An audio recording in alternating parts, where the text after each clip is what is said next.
Good morning, everyone. Pastor Randy here. It is September the 16th, 2020 for a morning word, and it is my own prison. My own prison. We'll get to that in a minute, but we want to give a shout out to all of our first responders and military personnel and to thank them for once again serving us faithfully and sacrificially. God bless y'all. Thank you so much for watching. Thank you guys for being on. I hope and pray that you're getting something out of the morning word. I enjoy doing it. It's a great way for me to start the morning. It makes me dig in the word a little bit more. So grateful that you guys and ladies get something out of it. Hopefully you'll share it with some people. We can build our online audience in the morning and get more people kicking off the morning with it. So if you have your Bible, we're in Proverbs chapter 15, and we're going to flip over to Proverbs chapter 22. Proverbs 15, we're going to look at verse 19. You guys are going to love today. The way of the lazy man is like a hedge of thorns, but the way of the upright is a highway.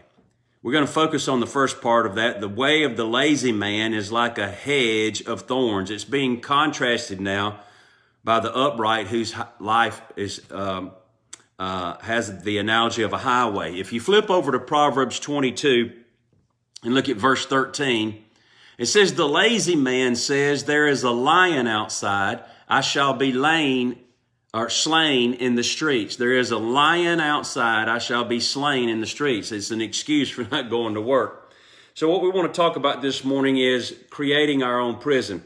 You know, years ago when I was in high school and shortly thereafter, I used to go hunting with a buddy of mine, Tim Hall, down in Gordo. He still goes hunting now. Just now got back started, I think, after his terrible wreck. But we used to go hunting. He'd take a bunch of us hunting, and we'd go out there, and inevitably the dogs would tree a coon in the most harsh conditions that you could possibly think of. And there was always these huge briars and thorns. I mean, there's numerous times that I've been stuck in the middle of thorns trying to work my way through them, pull my way through them, and just have to back out and go around another way. I mean, it was terrible. And Tim would laugh, and he would laugh at the dogs and laugh at us and laugh at me and the briars. And it was kind of funny. It's funny now thinking about it. It wasn't funny then because it got scuffed up. But here's what the scripture says. It says a lazy man in verse 19, the way of the lazy man is like a hedge of thorns. In other words, his laziness encompasses him like a hedge, and there's no breakthrough. There's no way out. His laziness has created his own prison. I got that title from a song by Creed, I've Created My Own Prison. And that song actually was going to play into what we're going to talk about here in just a minute, that we often create prisons in our mind, boundaries and things that we can't escape in our mind, therefore we can't escape them in our life. And so the song is, I have created my own prison. And that's certainly what the lazy man does. He creates his own prison by his lifestyle and choices that form a hedge of thorns around him and hems him in on every side, and he finds no escape. So what he does is, as we see in Proverbs 22, is he makes excuses. He makes excuses for why he can't get out, i.e. he can't make progress in his life. But the scripture says it's his laziness that's the reason. Well, what is laziness? Laziness is simply unwilling to work or to expend energy. Unwilling to work or expend energy. Now, that can be fostered and developed in a lot of ways. Number one, and you've heard me talk about it here, is spoiling people. When you take young people and you spoil them and you make life to where it has no obstacles to it and no consequences to it, then consequently they become lazy in their drive. They have no vision. They have no responsibility laid on their shoulders. There's no accountability. And they develop a sense of entitlement. They develop a sense of entitlement. In other words, just because I exist and because, you know, you're my son, I'm your son, or you're my mom, or you're my dad, and you own the company or whatever, you know, I'm just supposed to, you know, you're supposed to take care of me. Secondly, is culture. in our culture, and certainly even in the scriptures, when God told them to glean, when they were gleaning their fields, in other words, they were taking the crops out of their fields, God told them, he said, leave the corners for the poor and the widows. Leave the corners for the poor and the widows. And in that culture, women were not allowed to work. All right. They weren't allowed to work. They weren't allowed to produce. And if you weren't married and had a man that was helping make a living for your household, you would starve. Most of them turned to prostitution. And so they were unable to work. So God tells them, he says, when you have a field and you glean it, leave the corners so that the women can come behind you and glean for themselves, for them and their children that have been abandoned, or their father has died or gone off to war, or so forth and so on. So in our culture, we are, in the United States of America, we have always been a benevolent, giving people. And in our efforts to try to help people who are disabled, dis meaning not, abled meaning have the ability to produce or to work, we developed what we called, we came up with a program called Disability. And it moved away from disability to welfare. Welfare is just simply the propping up of people who won't work. There are always going to be poor people and genuine disabled people who are unable to work. Women who are taking care of multiple children. There's a lot of factors that go in that. But women have been abandoned, crippled people, disabled people, elderly people that are no longer able to get out, drive, be productive, and stuff like that. You know, our culture has always set out to try to help them. But what happens is like anything else, is we began to give that to people who just simply were not going to work. And so today you can see all over our country, there's people, men and women and teenagers that are 19, 20, 21, in their 30s and in their 40s, and there's nothing wrong with them whatsoever. They're not mentally incapacitated. They're not physically incapacitated, but they're just sitting on a porch or sitting on a couch or riding around in a car, and they got nothing to do all day long except wait for a check. And the women, and it just becomes self-perpetuating. I mean, when you got women and men who don't have anything on their agenda to do all day, and they're men and women, and they're in their, you know, they still have those hormones flowing. The next thing you know is you're going to be having sex for checks, and you start having babies and start getting checks for your babies. So we started giving women checks for their babies. And then we started rewarding them for having babies who were mentally disabled, but they weren't mentally disabled. They were tested and found to be LD, learning disabled, and they weren't learning disabled. They were just behind in their education, and so therefore we gave them a check for that. So what did we do? We created a prison for them. And I want to tell you a story really quickly about a lady that worked in our family for almost 30 years. My mother and her family hired this lady, Mary Ann, and she had children, and she had left her husband. I don't know the full story behind that. I won't say he was sorry and he wasn't doing right, but whatever it was, she left him. He went to work one day. She took her kids and moved out. She already had her a place set aside, and she went to work. And she had some rules on her house that her kids had to abide by. And she worked 2 and 3 and sometimes 4 jobs all of her life, never took welfare, put 3 kids through college, and all of them became extremely successful in the secular business world.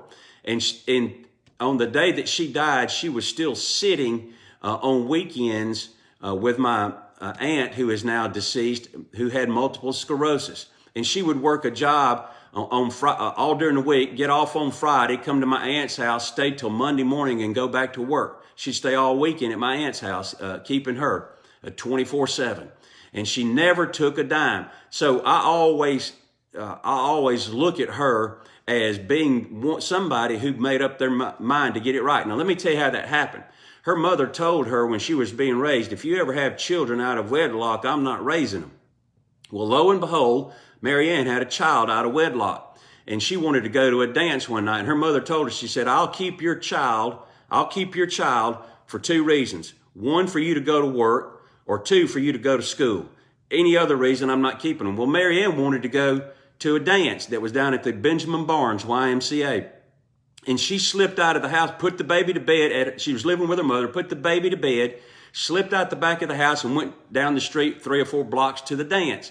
Well, somebody said in a few minutes, they said, Mary Ann, your mother's at the front door of the YMCA and she's looking for you and she's got a baby wrapped up in a blanket. And she told Mary Ann, right in front of God and all these people at a dance at the Benjamin Barnes, she said, I told you that if you wanted to go somewhere besides work or school, this baby's going with you. So she said, you stay up here and dance if you want to, but you need to hold this baby and find somebody that'll dance with you while you're holding this baby. Well, that killed the party. So she was forced by her mother to take care of her responsibilities and have accountability. And she said she made up her mind right then that she was going to have to get with the program. She was not going to be able to just sit around and have sex for checks and have babies and then run up and down the road. Her mother wasn't going to let her do that. And so, there's no quick fix, one cookie cutter kind of thing for all to eradicate poverty and sorriness.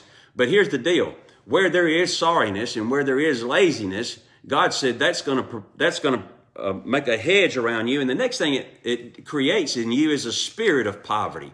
You see, we make all kinds of excuses. The lazy man begins to make all kinds of excuses. Well, what are excuses? Excuses are reasons that we have conjured up or looked at that says this rationalizes why I'm being unproductive in my life. Now, what that tells you is when a man begins to make excuses and he has nothing around, I mean, he's physically able, he's mentally able, all he needs is some determination and some gumption and some get up and go. What that tells you is that he's developed in his mind, he has become a prisoner in his own prison, and his excuses have become a hedge, and he has a spirit of poverty, meaning now I can't work, and it's my fault. It's not my fault I can't work. It's your fault, and it's their fault, and there's a lion in the streets. A lion, to which you would say, a lion in the streets, that's stupid. And what God is showing us here is that excuses are stupid, and they will go to there's no limit to the stupidity of the excuses that the lazy man will make in order that he can continue to sit up on his blessed assurance and make a living off somebody else's money, which you know what that is? That's called a thief. When you take someone else's money and make a living off of it, you're a thief. You're stealing. And so he's done 2 things. The lazy man is violating 2 things. First of all, the law of money and the law of work. Now, the law of work was given to us before sin came into the world. Sin complicated work, and sin made gleaning a life from the world extremely difficult. But work was given to man before the curse. Work was given to man. Work was not the part of the Adam and Eve's curse. God created man in his image, and God's a worker, and God's a producer. And God is Jesus said, my Father has been working until now, and I have been working.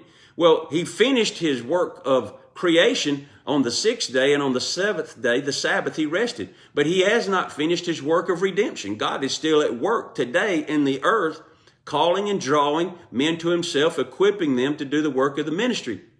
God has been working every day of his life, if we could use that term, because God is a worker. And man's poverty and lack is a result of sin, but work is not a result of sin. Work is not a result of sin. And when man doesn't work, he robs himself of money and meaning. God created man's life created man to be productive, and when he's non-productive, it robs him of meaning for his life. Now you've got that compounds the spirit of poverty. Now he's destitute and he's lost all of his hope. He's sitting around going, I got no hope in this world. I got no future in this world. Well, it's because your laziness has created a hedge. Now, let me say this. There's a lot of people who are suffering right now because of their parents and their grandparents' laziness. In other words, there's a bunch of kids that's sitting on the porch that's unemployed because they have no car. They can't go to work. Why they have no car? Because their mom and daddy never worked. Why don't they have a job? Because their mom and daddy never worked. So what they've done is they've sown these seeds into future generations that's becoming difficult, extremely difficult for these kids to escape. And so we've created a complex web of welfare that is extremely difficult to break. But nevertheless, God does not back up because man has created a difficult circumstance. Here's what God said: the man that doesn't work doesn't eat. Bam. And he said, if a man steals from you and he steals to feed his family, he still has to pay it back. Don't put him in jail because he'll never be able to feed his family, but make him pay you back 7 times what he stole. God didn't put up with stealing under any circumstance, and God doesn't put up with laziness under any circumstance if there is the opportunity and the capacity to work and to be able to produce.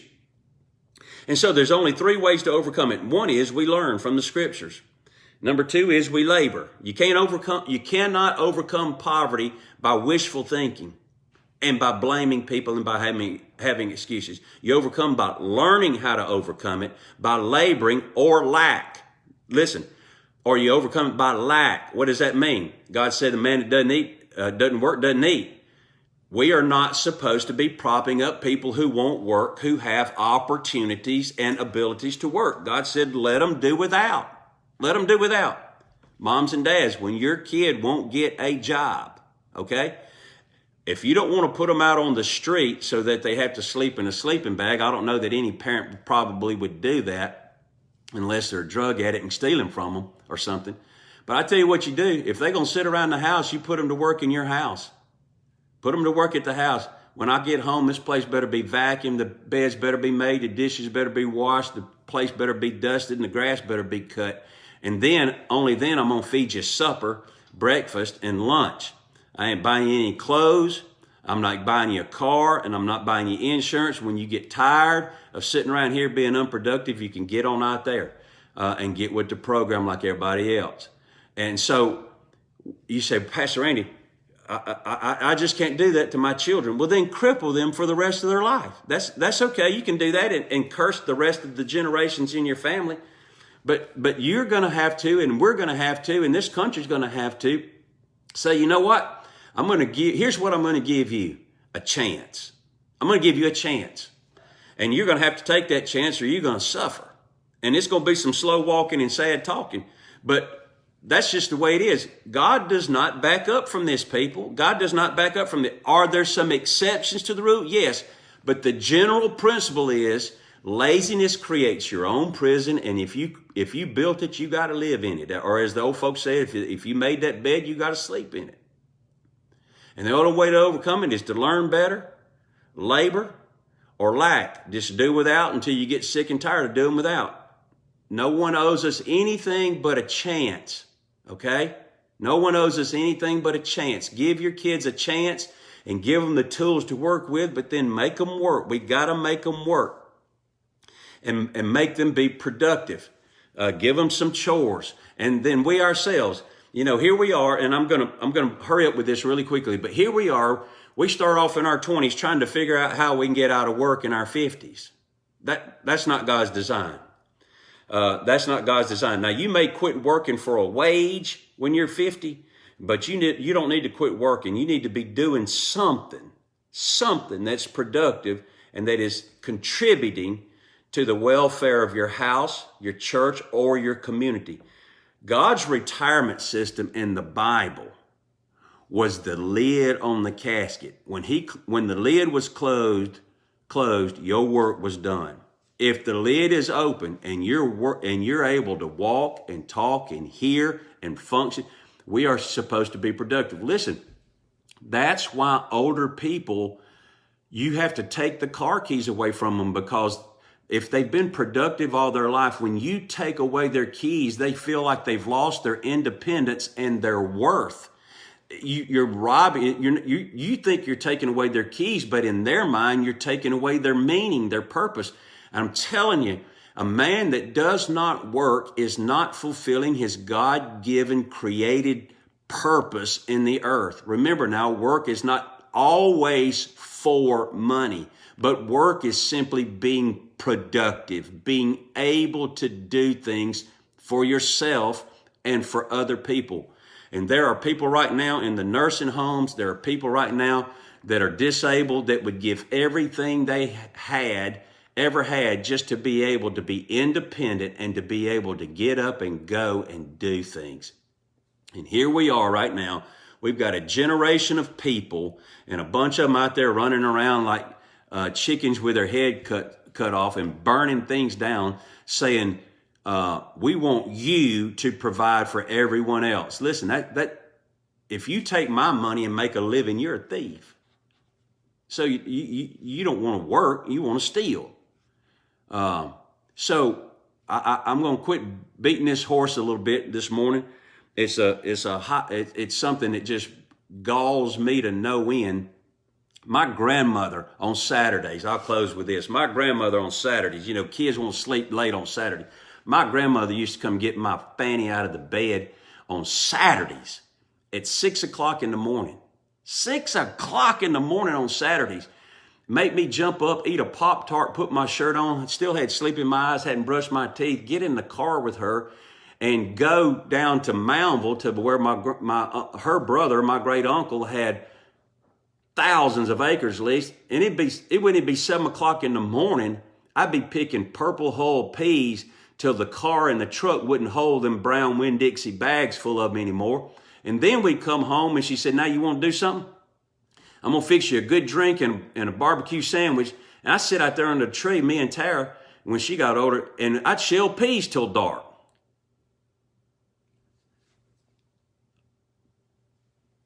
I didn't have a choice.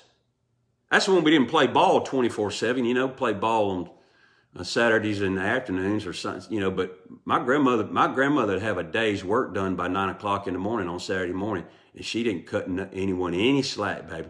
It was blowing and going. And my papa, he had rough words. I can't even say them on a morning word. My papa had rough words. I'll tell you this, and I'll let you guys go. My grandmother would leave and go in the afternoon. She had high blood pressure, and she was going to the spa, Nationwide Health Spa. And she would yell out the back door. My papa would be out at the barn working at the garden, and she'd say, Clayton! Clayton! He'd hear, oh, you know, that's his answer. I hear you. Oh, she said, I'm going to the spa. I'll be back later. And I'd be standing next to him. He said, spa's butt. You get out here behind this tiller, that'd be all the spa you need. Of course, he'd say it so she couldn't hear it. So listen. Oh, my God. You guys should have lived with me for a while. Love you guys. We'll see you tomorrow, good Lord willing, and the saints don't rise. Remember, we're taking up money for Dave Turner and prison ministry, and there's all kind of ways on the Facebook page to tell you how to do that. Peace out.